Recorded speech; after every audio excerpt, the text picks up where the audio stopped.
جبکہ جب تک اس اقرار کو قلب تسلیم نہ کرے تو آپ صحیح طریقے سے مسلمان نہیں ہوتے۔ اور وہ جو تصدیق بالقلب جس کو ہم کہتے ہیں کہ جس کی یعنی آپ کا دل اس کے اوپر تصدیق کرے، گواہی دے، وہ ایمان کا حصہ ہے۔ تو یہ جو بلڈنگ سامنے کھڑی ہے وہ اسلام،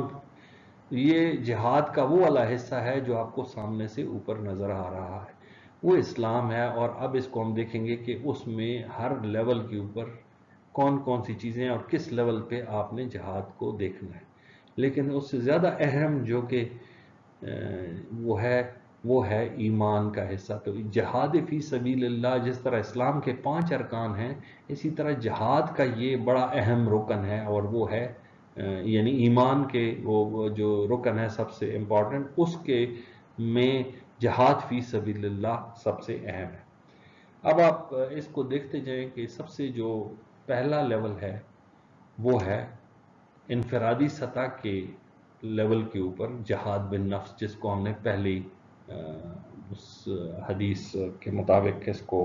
وہ جانچنے کی کوشش کیا جو قرآن کی آیت کے مطابق۔ اور یہ وہ لیول ہے جو کہ انسان کی ذات کو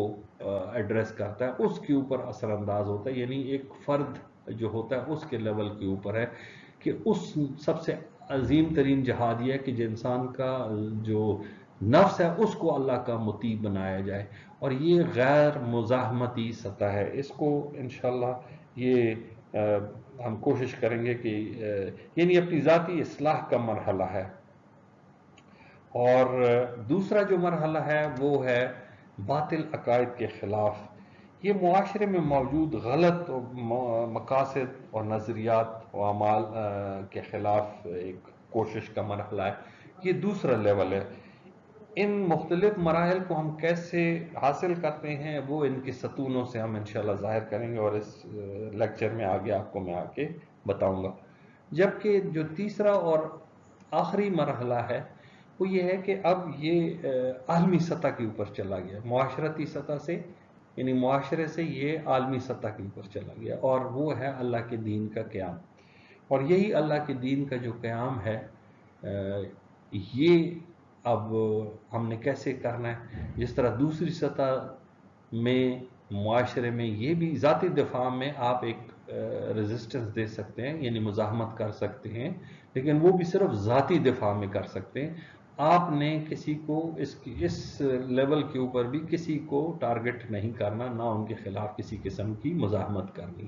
جبکہ جو تیسرا لیول ہے اس میں یہ تبدیلی نظام کا لیول ہے، اس میں فعال مزاحمت، ایکٹیو ریزسٹنس جس کو ہم کہتے ہیں، وہ اس میں آئے گی، کیونکہ ابھی آپ نظام کے خلاف، اور نظام کیا ہے؟ وہ ہے سیاسی، سماجی و معاشرتی و مذہبی نظام، اور یہ اصل اسلام ہے، اور یہ وہ اصل چیز ہے جس کے اوپر اللہ کے رسول کو بھیجا گیا ہے کہ آپ سارے ادیان کے اوپر، سارے دینوں کے اوپر دین اسلام کا غلبہ کر کے اس کو اسٹیبلش کریں، اس کو قائم کریں۔ تو جو دین کا قیام ہے یہ رسول پاک صلی اللہ علیہ وسلم کا اصل مدعا تھا، اور اسی مدعے کو ہم آگے دیکھیں گے کہ وہ کیسے ہوا۔ یہ چونکہ دین کا عملی قیام ہے اور یہ مشکل مرحلہ ہے، اس کے لیے کمر بستہ ہونا پڑتا ہے، اور اسی مرحلے کو عملی طور پر باطل نظاموں کو چیلنج کرنا ہے۔ لہٰذا اس مرحلے پہ لڑائی جھگڑے کا قوی امکان ہے۔ ہم دیکھیں گے کہ ہر مرحلے کی کچھ بنیادی ضرورتیں ہیں، اور وہ بنیادی ضرورتیں کیا ہیں؟ سب سے پہلے جہاد بن نفس، جو کہ انفرادی سطح کا جہاد ہے، اور اس میں کوئی مزاحمت کی گنجائش نہیں ہے، اور اس میں آپ دیکھیں تو عبادات، تقوی، اطاعت اور جہاد فی سبیل اللہ، مطلب ہے کہ یہ اس کے 4 ستون ہیں جو کہ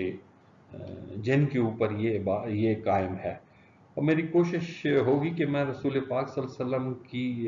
جو زندگی کے ان مراحل کے ساتھ اس کا موازنہ کروں اور آپ کو بتا سکوں۔ مکہ میں پیغمبری کے آنے سے پہلے کی جو وقت ہے، یعنی جب تک ان کو بعثت ان کی نہیں ہوئی، اس سے پہلے کا جو وقت ہے،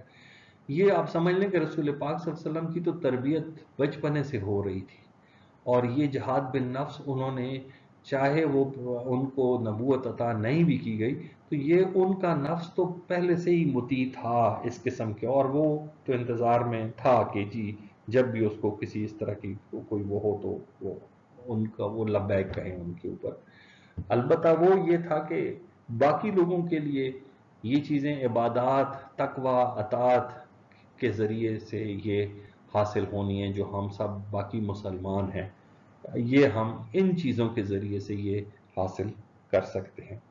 مکے میں گزاری ہوئی زندگی، بعثت سے پہلے کی جو زندگی ہے، وہ اس جہاد کے ذریعے سے حاصل ہوئی۔ جو دوسرا معاشرتی سطح کا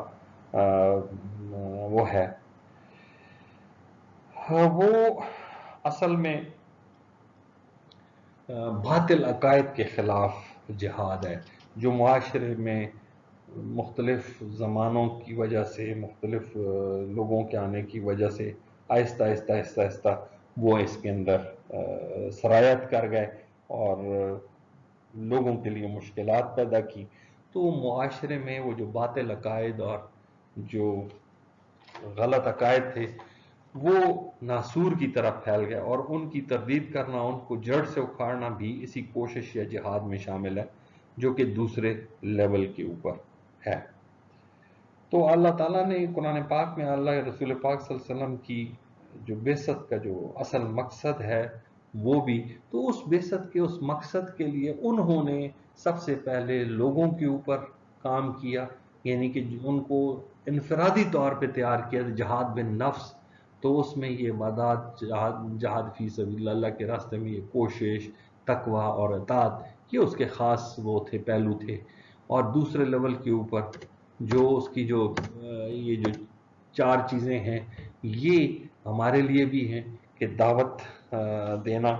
اور اس دعوت کے ذریعے سے لوگوں کو ان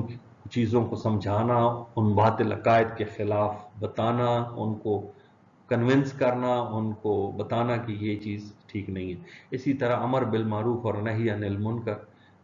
یہ بھی کہ جی جو خیر کی باتوں کو پھیلانا، ان خیر کی باتوں کے لیے لوگوں کو بتانا، اور اسی طرح اللہ کی حجت قائم کرنا کہ واقعی یہ چیزیں ہیں۔ تو یہ دعوت و تبلیغ کے ذریعے سے یہ کام ہوتا ہے۔ تبلیغ کا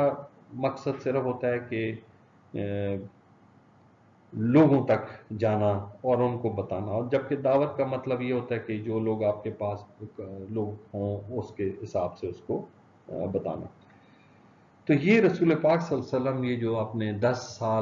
13 سال جو مکے کی زندگی تھی، اس میں یہ کام بہت، یہ معاشرے کو ٹھیک کرنے کے لیے، اس میں یہ نہیں تھا کہ جب دوسرے لیول کا جہاد ہو رہا ہے تو پہلے لیول کا ختم ہو گیا، نہیں، وہ بھی ساتھ میں جاری ہے، اور دوسرے لیول کا بھی جو جہاد ہے وہ جاری ہے۔ اور آج کل کے دور میں بھی اگر آپ اس کو دیکھیں تو کچھ لوگ ہوتے ہیں جو دعوت و تبلیغ کا کام کر رہے ہیں، اللہ کی حجت کو قائم کر رہے ہوتے ہیں، امر بالمعروف اور نہی عن المنکر کر رہے ہوتے ہیں،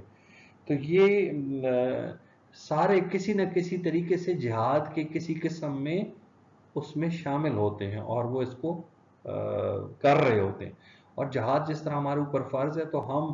جس بھی لیول کا ہو، کم از کم ہمیں اپنے آپ کو کسی ایک جہاد کے لیول کے اوپر ہونا چاہیے،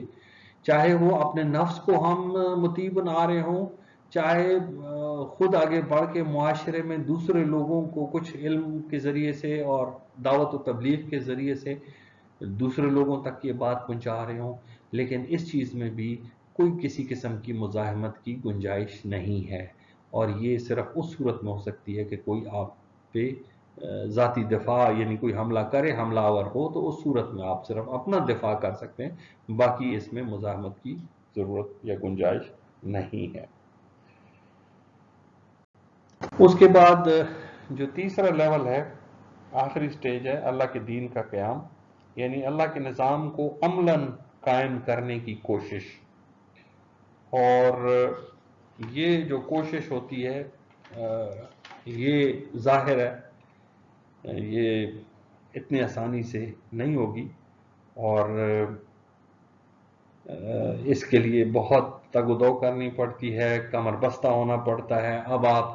چیلنج کر رہے ہیں مختلف نظاموں کو فزیکلی،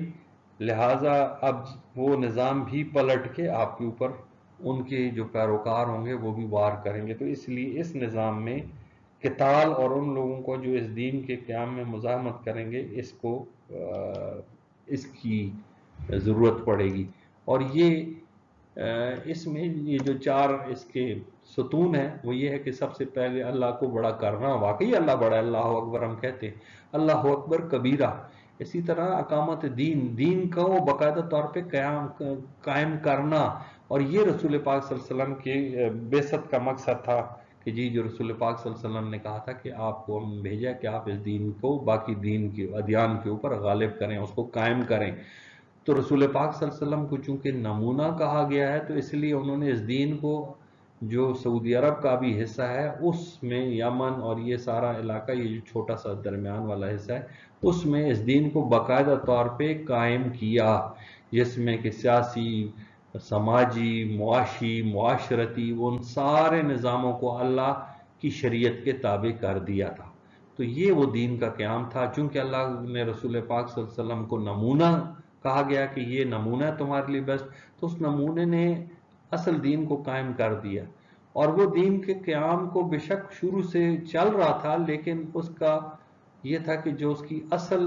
حقیقت زیادہ اچھے طریقے سے واضح ہوئی جب مکہ سن 10 ہجری میں فتح ہوا۔ تو وہاں سے لے کر رسول پاک صلی اللہ علیہ وسلم کی وصال تک کی جو 3 سال ہیں اس میں بڑے زور و شور سے اس دین کا قیام ہوا۔ یہ جو 3 سال ہیں، آگے پھر ان 3 سالوں کو 10 گنا مزید آپ سمجھ لیں، کیونکہ 30 سال خلافت رہی، تو رسول پاک صلی اللہ علیہ وسلم کے بتائے ہوئے طریقے کے مطابق ان خلفائے راشدین نے اس دین جو عملی جامہ رسول پاک صلی اللہ علیہ وسلم نے پہنایا تھا اس دین کو مزید پھیلایا بھی، اور اس دین کو، لیکن یہاں پہ ایک جو چیز سب سے زیادہ اہم والی بتانے والی ہے وہ یہ ہے کہ لا اکراہ فی الدین۔ کئی لوگ اس چیز کو غلط وہ رنگ دیتے ہیں کہ اسلام تلوار کے زور پہ ٹھہرا، جب قرآن کی آیت ہی یہ ہے کہ لا اکراہ فی الدین، دین میں کوئی سختی نہیں ہے، کوئی جبر نہیں ہے۔ یعنی کہ جبر یہ نہیں ہے کہ آپ اس دین کو ایکسپٹ کرنے میں، اس کو قبول کرنے میں کوئی جبر نہیں ہے۔ جب آپ اس کے اندر آ گئے تو پھر آپ کی اللہ اور اس کے رسول کی جو حدود ہیں، جو اللہ کی حدود ہے اور رسول پاک صلی اللہ علیہ وسلم نے بتائی ہوئی ہیں، اس کے مطابق آپ نے اپنا یہ سارا حساب کتاب کرنا ہے۔ تو اس میں چونکہ قتال بھی ہوگا، قتال اس لیے ہوگا کہ آپ سماجی اور سیاسی اور معاشی اور معاشرتی نظام کو چیلنج کرنے جا رہے ہیں، اس کو قرآن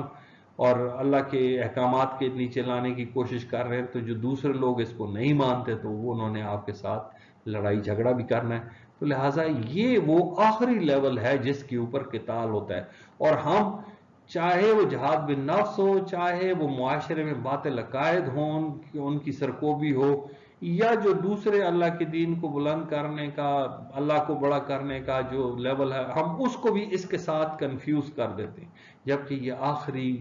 منزل ہے، اور یہ آخری منزل میں قتال تو بس صرف ہم اسی کے لیے لفظ جہاد استعمال کرتے ہیں، جبکہ ایسی بات نہیں ہے۔ یہ جہاد کے مختلف لیولز ہیں، آخری جو جہاد ہے اس کو قتال اس لیے کہا گیا، قتال کا مطلب قتل کرنا۔ اب وہ یہ جو سیاسی،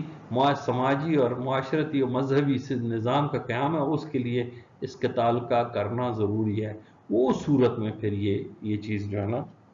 یہ ضروری ہو جاتی کہ عین ممکن یہ ہے کہ لوگوں کی تبدیلی ہی اس نظام کے قیام کا باعث بن جائے اور لڑائی نہ کرنی پڑے۔ یعنی جو دوسرے معاشرتی سطح پہ آپ نے اتنے اچھے طریقے سے باطل عقائد کو ہٹا دیا کہ اللہ کا دین خود بخود قائم ہو گیا، لہٰذا اس میں آپ کو شاید وہ ضرورت ہی نہ پڑے قتال کرنے کی۔ قرآن کے مطابق جو سب سے زیادہ ذلت انسانی مطلب ہے کہ انسانیت اس سے دوچار ہو سکتی ہے، وہ 3 چیزوں کے اوپر ہے۔ ایک عیاش زندگی سے محبت، مال سے محبت اور اولاد سے محبت۔ یہ کیوں یہاں پہ یہ چیز بتائی گئی ہے؟ اس کی وجہ یہ ہے کہ یہ 3 چیزیں اسے بزدل بنا دیتی ہیں اور طاغوتی قوتوں کا مقابلہ کرنے کی بجائے ان کے سامنے سر تسلیم خم کر دیتا ہے، لیکن یہ تو عرضی قوتوں کے سامنے اپنے آپ کو پیش کرنے کی زندگی پر ترجیح دیتا ہے، اس دنیا کی عارضی مزے کی خاطر۔ یہ ذہنی یا بدنی کمزوری نہیں ہوتی، بلکہ یہ اخلاقی کمزوری کا وہ پہلو ہے جو کہ آپ کے دل و دماغ کی کمزرفی کو ظاہر کرتا ہے۔ لہٰذا اس کے لیے پہلے لیول کا جہاد بہت ضروری ہوتا ہے، جب آپ کی اخلاقی نشو و نما ہوتی ہے اور آپ پہلے لیول کے اوپر، یعنی اینٹوں کا جو پکا کرنا ہے، کیونکہ اینٹوں سے عمارت بنتی ہے، تو اب اگر اینٹوں کا پکا ہو گیا تو پھر اس کے بعد جو اس کا سٹرکچر ہے وہ پھر پکا کرنا ہے، اس کے بعد پھر سیمنٹنگ اس کی کرنی ہوتی ہے۔ یہ کمزوری یا پستی اقوام سے ان کی عزت اور وقار دونوں چھین لیتا ہے، اور یوں یہ باطل نظاموں کا ساتھ دے کر اللہ کے دین کے خلاف اللہ میں بغاوت بلند کرتا ہے۔ یہ اگر آپ دیکھیں تو آپ کسی نہ کسی طریقے سے ان تین چیزوں میں اگر آپ ان کا شکار ہیں، یہ آپ کو زیادہ قریب ہیں، ان سے زیادہ آپ پسند کرتے ہیں ان کو، تو پھر وہ انسان یا وہ معاشرہ ذلت کے نچلے درجے کے اوپر چلا جاتا ہے۔ یہ دیکھیں، یہ قرآن کی ایک بہت ہی سورہ توبہ کی آیت ہے، کہتے ہیں کہ یہ 8 چیزیں ہیں۔ اللہ تعالیٰ کہتے ہیں، فرماتے ہیں کہ آپ کہہ دیجئے کہ اگر تمہارے باپ نمبر 1، تمہارے بیٹے نمبر 2، تمہارے بھائی نمبر 3، تمہاری بیویاں یا بیویوں کے لیے شوہر نمبر 4، تمہارے کنبے اور قبیلے جن کو تم اپنی اسٹرینگتھ کا وہ سمجھتے ہو، تمہارے کمائے ہوئے مال یعنی تمہاری پاس جو کچھ بھی ہے، اور وہ تجارت، وہ بزنس جس کی کمی یعنی خسارے سے تم ڈرتے ہو، اور وہ گھر حویلیاں جنہیں تم پسند کرتے ہو، اگر یہ 8 چیزیں تمہیں اللہ اور اس کے رسول سے اور اس کی راہ میں جہاد سے زیادہ عزیز ہیں تو پھر صبر کرو، اب تو پھر انتظار کرو کہ اللہ تعالیٰ اپنا عذاب لے آئے۔ اللہ تعالیٰ فاسقوں کو ہدایت نہیں دیتا۔ دوسرے لفظوں میں یہ وہ لوگ ہیں جو فسق میں مبتلا ہوتے ہیں، ان چیزوں کو ہو سکتے ہیں ان چیزوں کی محبت میں، اور ان چیزوں کی محبت کی وجہ سے جو آپ کو میں نے بتایا کہ وہ انسان ذلت کے اس لیول پہ چلا جاتا ہے، اور پھر وہ ان کی قربانی نہیں دے سکتا کیونکہ ان کو یہ چیزیں زیادہ عزیز ہونے لگتی ہیں، جبکہ عوامی استحکام کی ضامن یہ 3 چیزیں ہیں کہ انسان ذہنی طور پہ آزاد ہو، یعنی اس کی جو حریت ہوتی ہے وہ اس کو جو آزادی حریت ہے وہ سیاسی اور معاشی استحکام اور سلامتی و حفاظت، یہ اہم اقدام ہیں جن کے بغیر کسی قوم کا زندہ رہنا نہ رہنا کچھ معنی نہیں رکھتا۔ تو بنیادی طور پر یہ 3 چیزیں ہیں جن کے لیے کوئی بھی گورنمنٹ، حکومت یا خلافت جو بھی اس وقت کی وہ ہوتی ہے، یہ ان کا کام ہے کہ یہ ان چیزوں کو یقینی بنائے۔ پھر جہاد کا جو بنیادی مقصد ہے وہ اسی لیے ہے جو ابھی تھوڑی دیر پہلے آپ کو بتایا کہ مثالی معاشرے کا قیام، جو کہ ایسا معاشرہ ہو جو چاہے وہ افراد ہوں یا پوری ملت ہو ان کے لیے امن و آتشی کو یقینی بنائے، اور ہر بندہ بلا جبر زندگی گزارنے کی اس کو آزادی ہو، چاہے وہ عیسائی ہو چاہے مسلمان ہو چاہے جو بھی ہو، یہ ان کا بنیادی حق ہے، اور ان بنیادی حقوق سے جو اس چیز کو روکتے ہیں ان کے خلاف یہ جہاد بہت ضروری ہوتا ہے۔ اسی لیے رسول پاک صلی اللہ علیہ وسلم کی بعثت کا جو مقصد میں نے پہلے بھی آپ کو بتایا تھا کہ اللہ تعالیٰ نے اپنے رسول کو سچے دین اور ہدایت، یعنی ایک سچا دین پکڑایا، دین اسلام، اور اس کو ساتھ ہدایت دی کہ اس اسلام کو آپ نے کیسے اس کا قیام کرنا ہے، لیکن اصل کیا تھا؟ وَدِينِ الْحَقِّ لِيُظْهِرَهُ عَلَى الدِّينِ كُلِّهِ، کہ جی اسے یعنی اس دین کو تمام مذاہب یا ادیان پر غالب کر دے۔ آخر میں ہے کہ وَلَوْ كَرِهَ الْمُشْرِكُونَ، اگرچہ مشرکین ناخوش ہوں، ظاہر ہے وہ تو اس چیز سے خوش نہیں ہوں گے، تو لہٰذا جس طرح جو رسول پاک صلی اللہ علیہ وسلم کا یہ مشن تھا، بعثت کا مقصد تھا، ان کے وصال کے بعد وہ بعثت کا مقصد ہمارا بھی بن جاتا ہے، اور وہ مقصد یہ نہیں ہے کہ جی آپ لڑائی جھگڑا کر کے تو اس لیول کے اوپر جائیں، آپ جس طرح میں نے آپ کو بتایا کہ اس کے 3 لیولز ہیں، اور 3 لیولز کے پھر 3 سب لیولز تھے، اور ہر ایک کا چھوٹا چھوٹا لیول ہے۔ تو سب سے پہلے جو ضروری ہے کہ اپنے آپ کو، اپنے نفس کو اس کے خلاف جہاد کریں اور اس کو اس لیول کے اوپر لے کے آئیں تاکہ آپ معاشرے کے ایک اہم اور رکن کے طور پہ سامنے آئیں، کیونکہ جب آپ معاشرے کے ایک اہم رکن کے طور پہ سامنے آئیں گے تو آپ معاشرے میں کے لیے بھی ایک اچھے طریقے سے کنٹریبیوٹ کر سکیں گے، اور پھر جب آپ اچھے طریقے سے کنٹریبیوٹ کریں گے تو اسلامی معاشرے کا جو امن و سکون ہے اس میں جو کہ بہت ضروری ہے وہ آپ تب ہی ممکن ہوگا کہ جی پورے معاشرے کے لیے تگ و دو اصل میں آپ وہ کر سکیں، اور اپنے حقوق کی ادائیگی اصل میں دوسروں کے حقوق کی ادائیگی ہوگی۔ سو اسلام کسی جماعت، لسانی گروہ یا وغیرہ سے انسان کو آزاد کرتا ہے، اس کا مقصد صرف خود کی حفاظت نہیں بلکہ انسانیت کی بقا ہے، اور وہ اس لیے جہاد کا مقصد اسلام کے لیے صرف نہیں ہے، جہاد کا مقصد انسانیت کے لیے ہے کہ پہلے ایک اچھے معاشرے کا وہ ہے، اور اب اچھے معاشرے کو جب آپ کر دیتے ہیں تو پھر اس کے بعد پھر آپ لوگوں کو اسلام کی طرف بھی راغب کرتے ہیں، وہ بھی آپ کا حق بنتا ہے، اور وہ پھر اسلام کی طرف خود بخود جب وہ اچھے طریقے سے لوگ تیار ہو جائیں گے تو پھر آپ کو کچھ کرنے کی شاید ضرورت ہی نہ پڑے، اور خود ہی خود اس طرف لوگوں کا جوک در جوک وہ آ جائیں گے، اور پھر وہ قتال کی بھی ضرورت نہیں پڑے گی، باقی چیزوں کی بھی، لیکن ذہنی طور پہ اس چیز کے لیے بھی تیار رہنا چاہیے۔ اللہ تعالیٰ ہمیں جو کچھ سنا اس میں کوئی غلطی ہوئی تو وہ اس کو اللہ تعالیٰ معاف فرمائے، اور آپ کے ذہنوں سے بھی وہ محو کر دے، اور اللہ تعالیٰ سے دعا ہے کہ ہمیں دین اس جہاد کے مفہوم کو اچھے طریقے سے سمجھ کر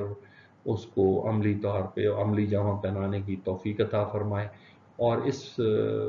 فلسفہ کو، اس فلسفہ جہاد کو سمجھانے کا مقصد لوگوں کے اندر ایک آگاہی پیدا کرنی ہے، جو کہ مختلف لوگوں نے غلط فہمیاں پیدا کی ہوئی ہیں جہاد کے حوالے سے، ان غلط فہمیوں کو دور کرنے کی ایک ادنا سی کوشش تھی۔ بہت بہت شکریہ، السلام علیکم۔